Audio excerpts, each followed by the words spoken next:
La femme dans l'actu, c'est Anne-France Gauthier. Anne-France, bonjour. Bonjour Jean-François. Directeur commercial de Vie+, la filière de Suravenir consacrée au CGP.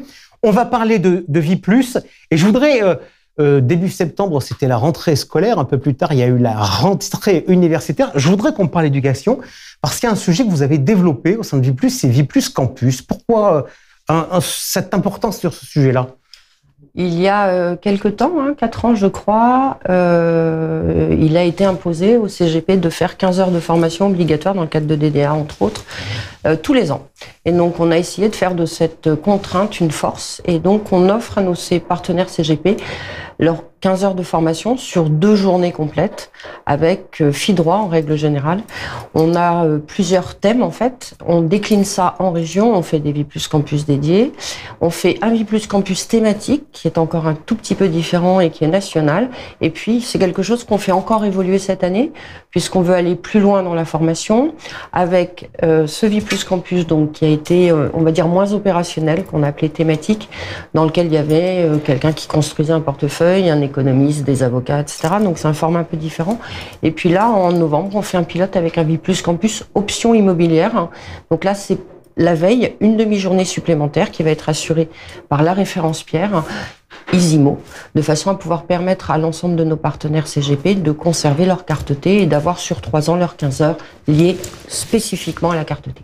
Ok, donc on part de quelque chose régional, on essaie de profiter de l'opportunité réglementaire en se disant que ce n'est pas une contrainte. Combien vous formez, combien vous avez formé de CGP ? Je pense qu'on a formé 1200 personnes tous les ans. Donc c'est effectivement très très important. Allez, puisque je vous parle de chiffres et que vous me donnez des chiffres, l'autre jour, le président de Suravenir a réuni un certain nombre de journalistes, c'était à l'occasion de Patrimonia, pour parler des projets de Vie+, et des chiffres de Vie+. Vie+ se porte bien ? Vie+ va bien, je vous remercie. Jean-François, vous n'aurez pas les chiffres de ma bouche, vous les avez eus du président, je sais que vous avez une très bonne mémoire.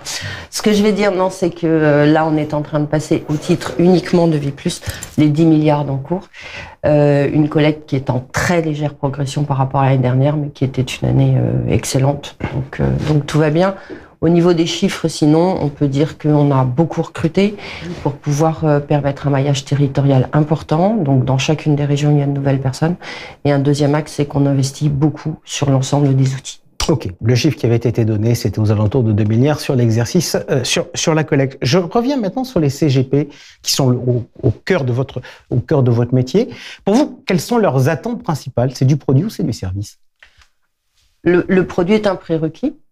Le service est un prérequis également aujourd'hui pour pouvoir faire la différence.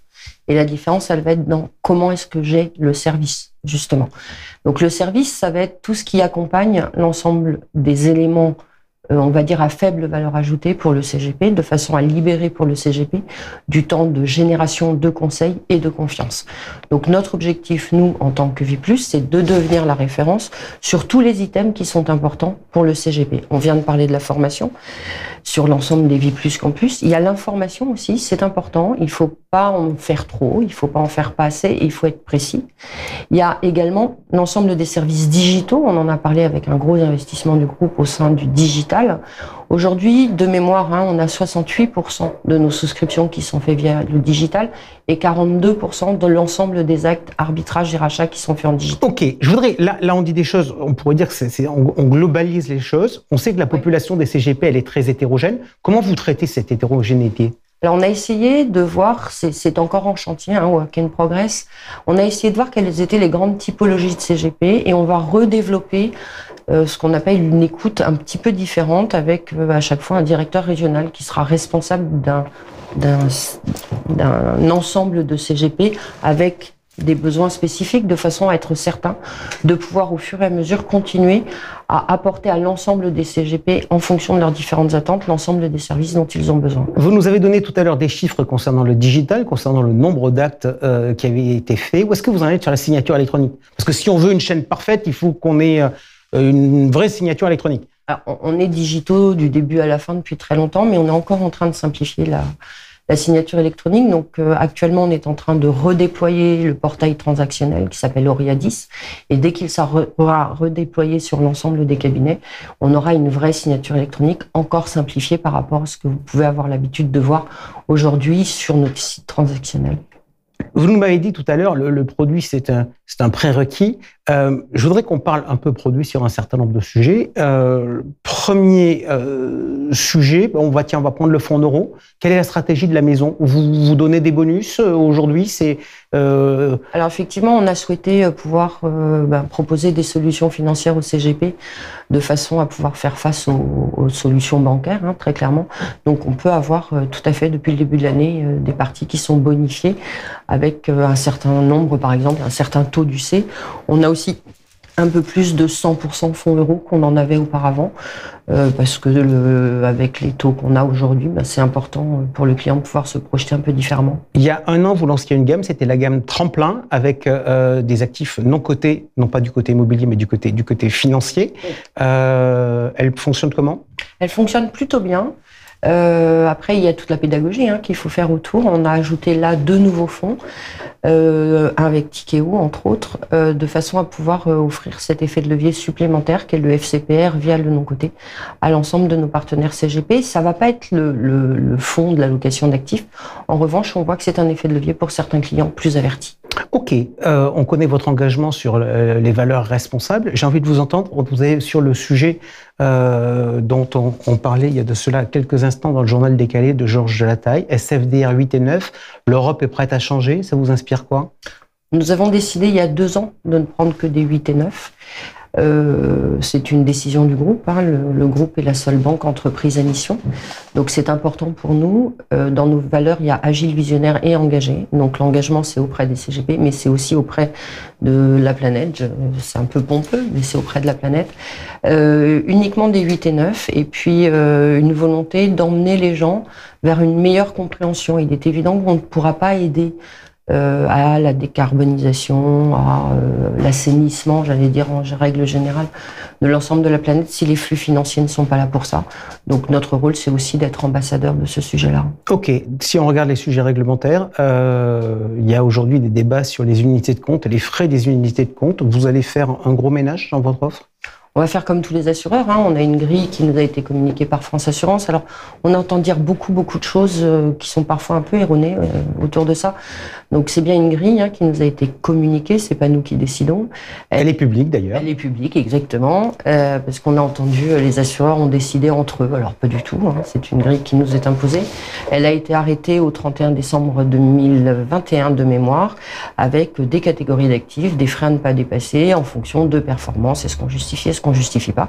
On va appliquer la grille, mais toujours en collaboration avec nos partenaires asset managers. Est-ce qu'ils doivent créer de nouvelles parts? Est-ce qu'ils doivent baisser les frais des parts qu'on a? En tout cas, on n'excédera pas les 133%. Ok. Vous avez récemment organisé un séminaire responsable. Oui. Pour mettre en application vos valeurs. Vous n'êtes donc pas allé à l'autre bout du monde. Ça marche? Alors c'est très drôle parce qu'il y a beaucoup de personnes qui m'ont posé la question « Oh, mais t'as fait faire ça à des CGP ?» Alors oui, j'ai fait faire ça à des CGP. Donc effectivement, nous sommes allés à Dinard.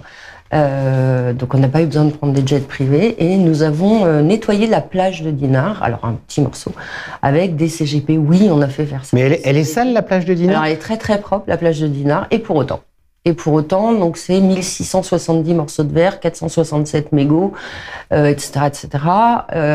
C'était très intéressant. On a fait un duplex aussi avec Romain Troublé de la Fondation Tara Océan. Et on essaye d'emmener vers une meilleure compréhension des enjeux. Et la Fondation Surfrider, nous a expliqué, par exemple, un mégot, ça pollue 500 litres d'eau. Donc, quand on en ramasse 467, ça motive à ne plus jeter ses mégots par terre. Ça donne envie d'arrêter de fumer? Pas complètement, mais bientôt.